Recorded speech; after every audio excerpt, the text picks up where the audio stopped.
जो जातीय शिक्षा नीति 2020 अवसर रे जो चतुर्थ वार्षिक उत्सव पालन अवसर रे जो शिक्षा सप्ताह 22 रु 28 पर्यंत स्कूल मानक एथिरे विभिन्न विषय को लेकिन पालन करा हबो।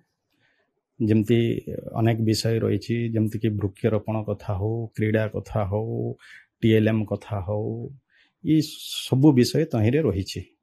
ये सबु विषय को नहीं केमती स्कूल मानकरे गुणात्मक शिक्षार मान वृद्धि केमती हबो सेथि पाई ये वार्षिक उत्सव मान सबु करिबा पाई योजना हेछि।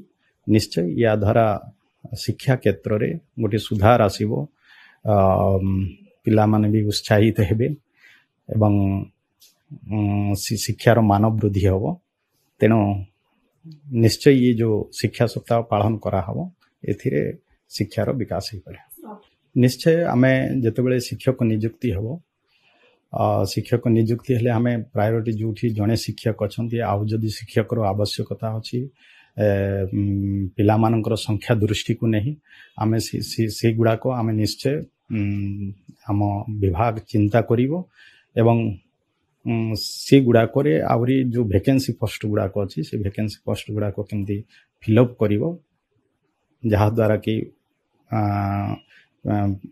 पाठ पढ़ा रे शिक्षा रे उन्नति आसीबो।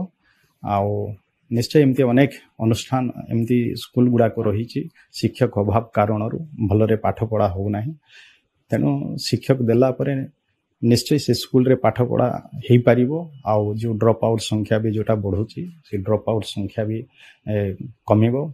आगामी दिन रे शिक्षार केमती विकास हो पारिबो सेथि पाई निश्चय ये जो आमे जो कनिष्ठ से जूनियर टीचर जो नियुक्ति दबु एथिरे निश्चय हमको सहायक हो। एबे देखंतु अधिकांश जगह ग्रामीण अंचल रे जोठी कि शिक्षक अभाव रही जहाँ फल से ठीक से पाठ पढ़ा हो पार ना। जदि आमे जेते बळे 18,000 शिक्षक जो नियुक्ति देवार अच्छे आगामी दिन में जदि आमे ताहा दो निश्चय से अंचल रे पिला मान गोटे पाठ पढ़ार सुविधा पाइबे आउ शिक्षार विकास हो। अच्छा जदि नकली शिक्षक जदि अच्छंती से भली जदि किछि आसुची अभियोग आसुची तार उपरे निश्चय तदंत हबो एवं कार्यानुष्ठान भी हबो।